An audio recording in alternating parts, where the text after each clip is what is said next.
Today is August 14th, 2015. I am sitting here racking my brain for the jillionth time.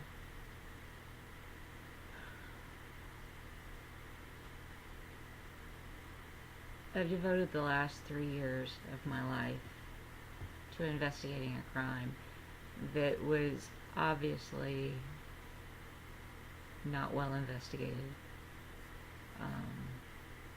that was prosecuted in a manner to exploit the media and make politicos look good.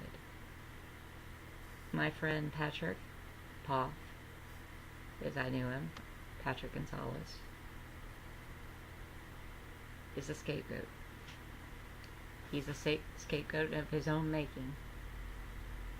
He was a con artist, and he worked on the fringe of illegality.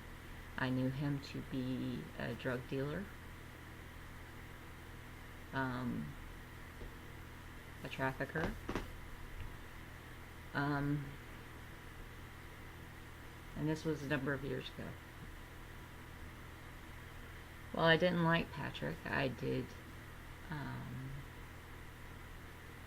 have a very close friendship with his ex-sister-in-law now. His first wife was Katie Herkel, and she was the sister of my friend Jennifer Herkel. Jennifer and Katie were very close, and by extension, I was around this entire situation.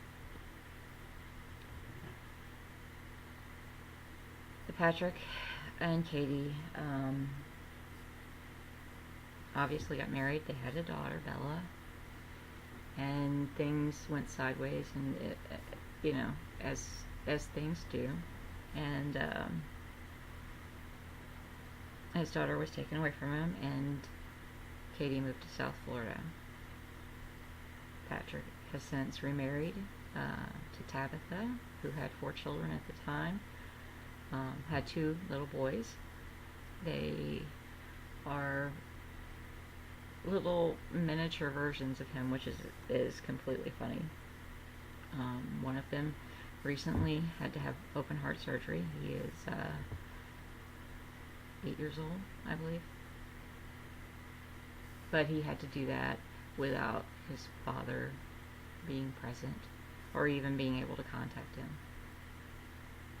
All of this is happening because David Morgan, sheriff of Escambia County, propagated a tale in this highly publicized and political murder. Bud and Melanie Billings were killed in their home by 5 men who stormed in while their children were there. I believe there were 9 foster children, and they were brutally murdered. No evidence puts Patrick in that house. However, 3 people confessed to being a part of this group and put Patrick as the trigger man and the mastermind of this entire thing. 2 of these confessions came from young black males who were told they were going to get capital punishment for admitting their guilt.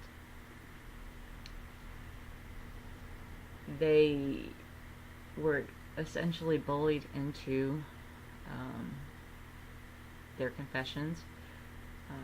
All of this is, of course, not recorded or transcribed anywhere until they have this final version, which between the 2 boys does not match up to begin with. And the 3rd confession came from Patrick's father, Lenny Gonzalez, or Leonard Patrick Gonzalez Sr. Lenny was a special person. Patrick grew up without his father. His stepdad's name was Poff. That's why I knew him as Patrick Poff. As an adult, he reclaimed his Gonzalez name as a wish of his grandfather to be a part of the Gonzalez family. However, he was never raised around them. He was raised by his mother. He first met his biological father because they were sitting in a jail together, both for petty crimes.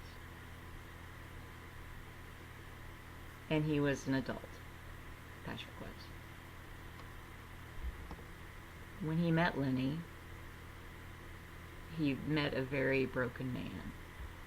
He met a man who had at one point been intelligent, and while he was categorized as a bad guy because he was mischievous and he was the black sheep of the family and ran a little askew of everybody else, he was still thought to be a very intelligent man. After a car accident, at some point in his life, after Patrick's birth, I believe,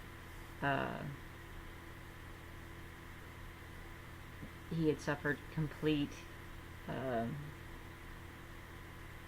won't say complete brain damage, but complete impairment of brain function, cognitive function. I'm not sure what his IQ was, but I'm sure it was very low. He also was a paranoid schizophrenic. He self-medicated quite often. He drank heavily.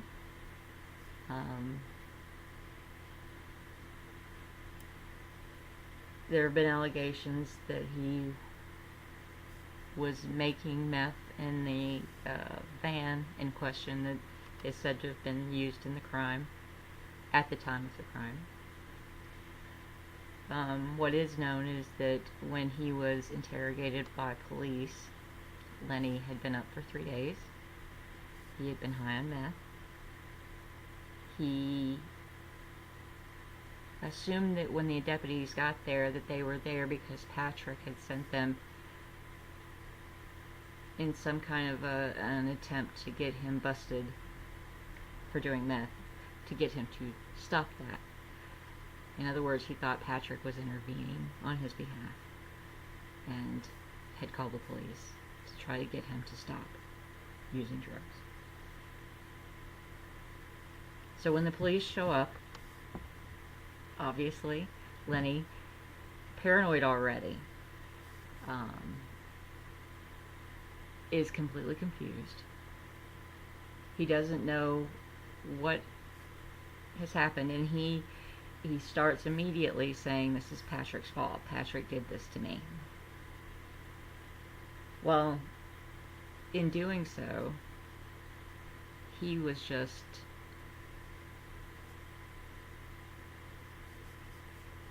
incriminating his son to a murder, which he did not intend to do. He and Patrick were both taken downtown. They were both interviewed separately. Now, Lenny should not have been interviewed separately because of his mental standards. He is not competent enough to drive. He's not seen as a competent citizen by the state or by the federal government. According to Social Security, he receives full disability for being impaired beyond the ability to work.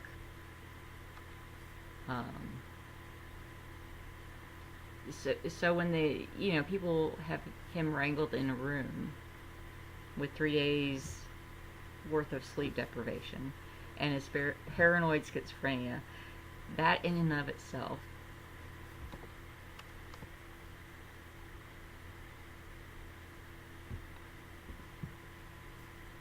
is illegal. However, they continued to question him for several hours on end. And let me just say that Lenny does not come off normal when he speaks. He is, I could show you letters that I've received, that his brother Richard has received.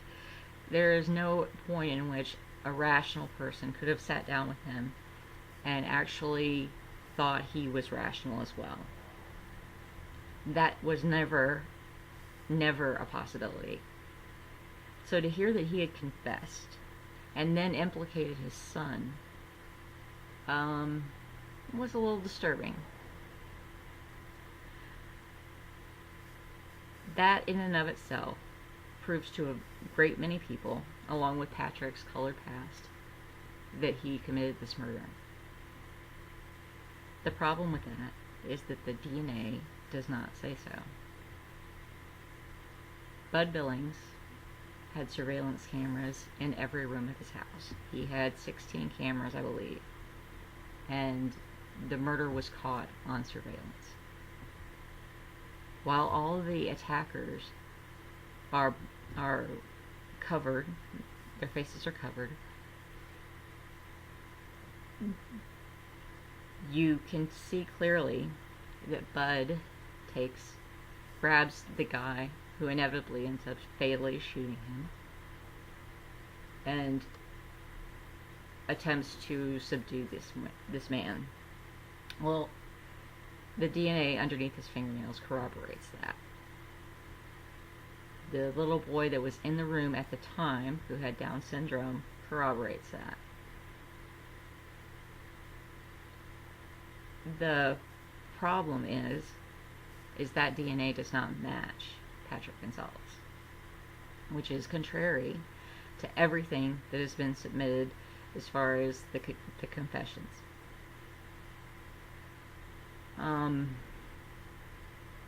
In fact, Patrick is excluded as being any part of the contribution underneath Bird Billings' fingernails. Bird is also eliminated, as well as his wife Melanie, because it is very possible that DNA under his nails could have been his own. But for it to be exclusive of everyone that was convicted or in jail or in prison for this crime, and himself and his wife, it would seem that there's another person that police should have been looking at. Also, the little boy that I spoke of that was in the room with Down syndrome, he does not speak. As a special needs child, he is taught sign language, but not normal sign language. He's taught baby sign language, which is basically the signs for different expressions in people, not necessarily the letters. According to a member of the family, when the social worker sat down with him after the murders and asked him, "Who did this to your parents?" his sign was for his brother Justin. Justin Billings is a very troublesome character in this whole thing. He had been removed the week prior from the family home to live in a trailer on the property, but not in the house with the other children, after he was caught fondling one of the girls. Melanie refused to let him in the house, but he had nowhere to go, so they allowed him to stay on the property but not be around the kids. So you have him being essentially cut out of this family at that point. Nobody knew what they were going to do about Justin at the time of the murders. You also have a very convoluted daughter involved, Ashley Markham, who is the married daughter of Bud and Melanie Billings. She is the natural child of Melanie and the stepdaughter of Bud. Bud had entrusted a car dealership, which he later named Markham Motors after Ashley's husband, Blue Markham. He had all intents of establishing this dealership for them. It's a buy here, pay here, very shady organization. Establishing it and turning it over to them to run. That was to be their inheritance, if you will. Well, as time progressed, and Bud started pulling away from the business, and the Markhams had more full-on contact and overseeing of the business. It became evident to Bud when he looked at the books that they were not doing a good job. In fact, there had been a blow-up not too long before the murders, in which he explicitly taken back control of the entire business, and because of his declining health, he was going to sell it off. He was not going to pass it down any longer to Ashley and Blue, and in fact, Ashley and Blue were on the verge of divorce. Melanie's words to the family were, "Blue is out the door." Now jump ahead about 10 days, and now you have these two people murdered. You have a lot of good motives between these two family members, and her husband. You also have the police initially hone in on that, and they test Justin Billings the night of the murders for gunshot residue, and he tests positive. This is quickly overlooked because they called it trace. Well, the problem with that is you don't get trace gunshot residue with metal shavings from just anything. You can't, and we know he did not touch the bodies. We know that he came after the coroner had arrived and after the police had arrived, so he had no access to the bodies or supposedly the gun or any other logical, real reason to have gunshot residue on him. So, that in combination with the fact that his two interviews, he shows absolutely no emotion. In one of those interviews, it's just minutes after the murder of his parents. He's completely composed. There's no sign of emotion. To be perfectly honest, it's a sociopathic interview, as if he's talking about the weather.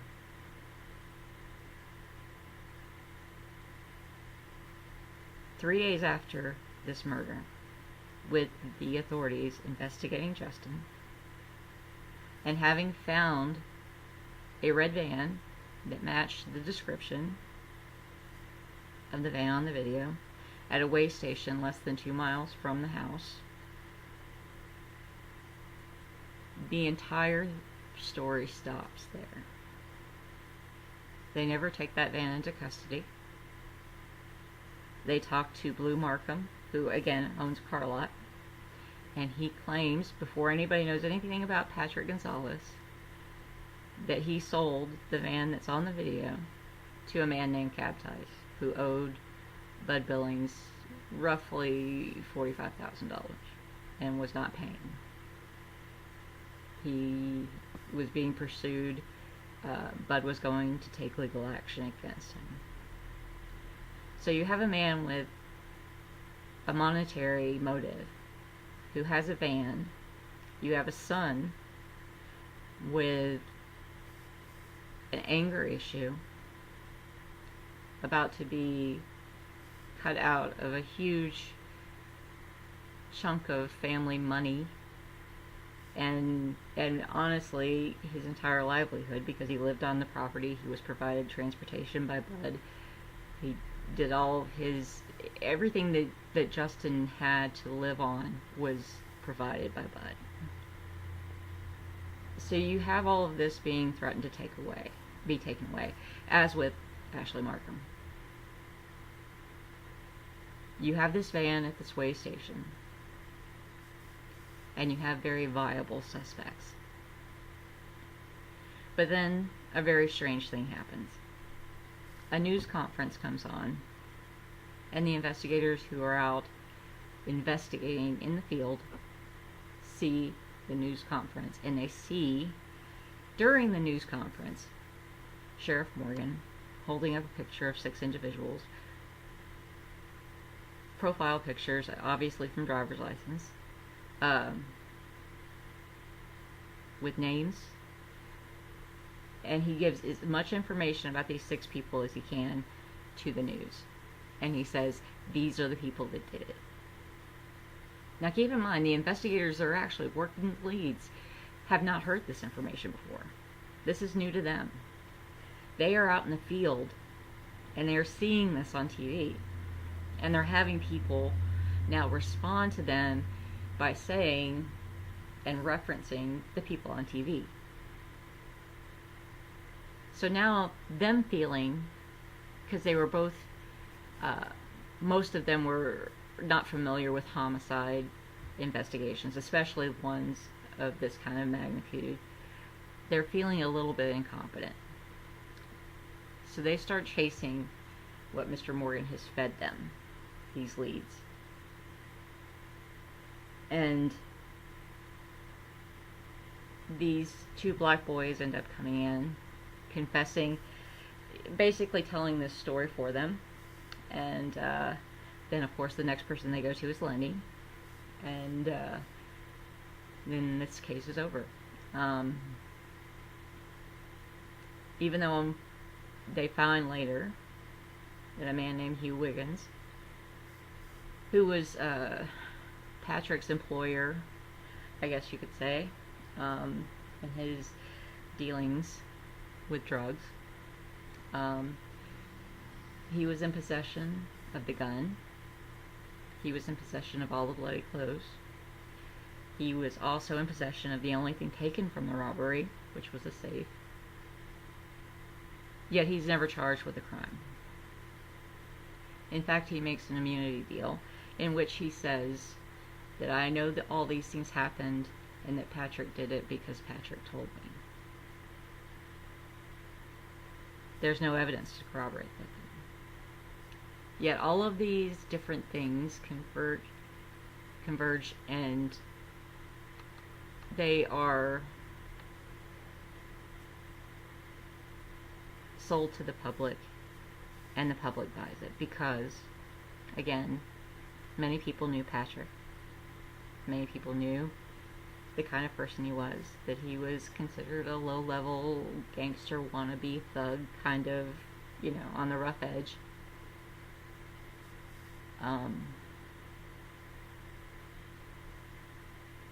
He was a very convenient scapegoat. The problem is that, obviously, real investigative work did not lead to his arrest. DNA from Quantico dispels his participation in the crime.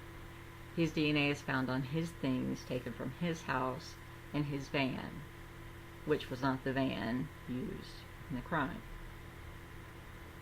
The van used in the crime at the way station is never taken into custody, and it effectively disappears. No one knows what happens to it. It's never taken in by the Alabama police. It's not impounded. It just simply disappears.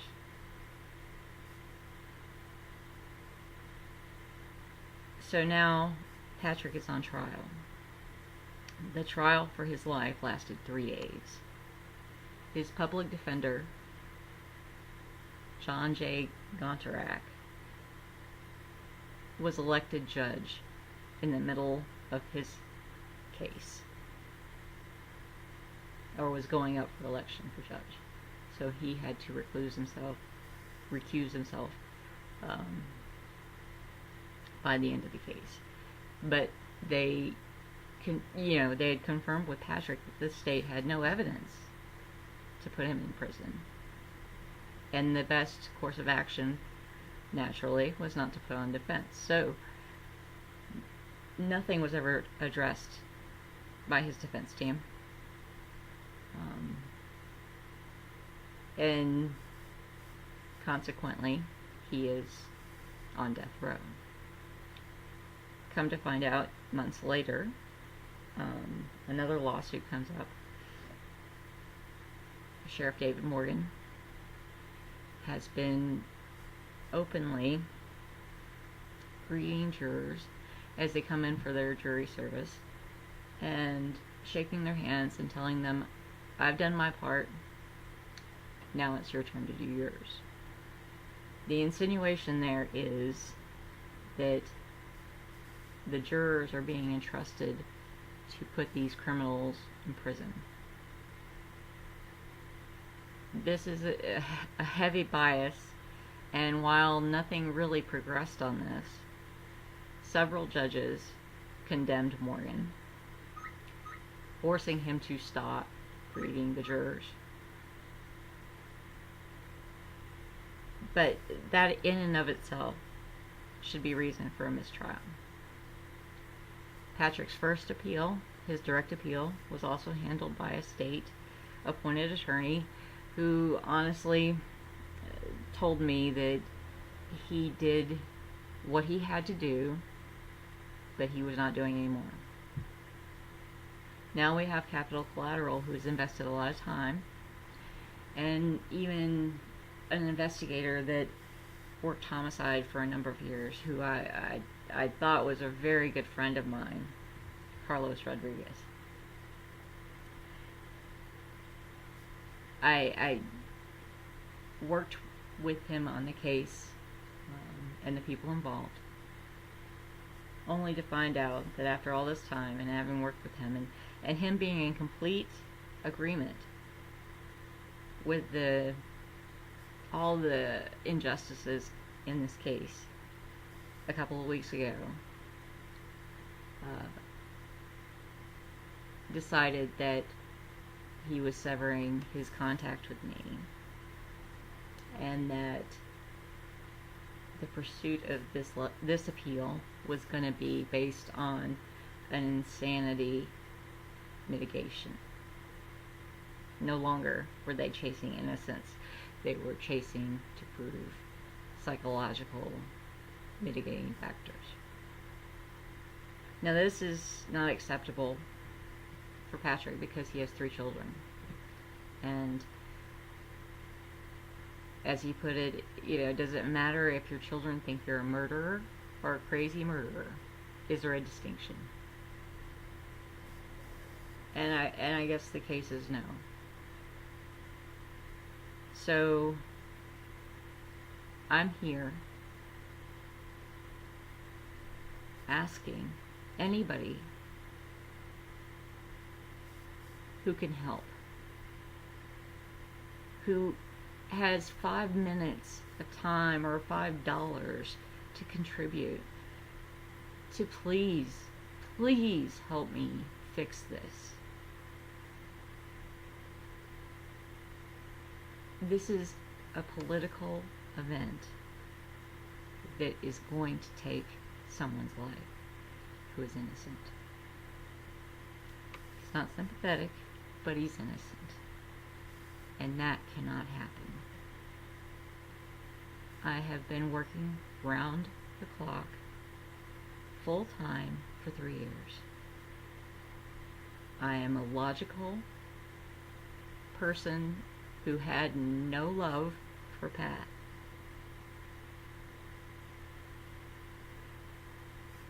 And I'm just begging someone to look at this and look into it and tell me that they are willing to stand up, to actually stand up to help me.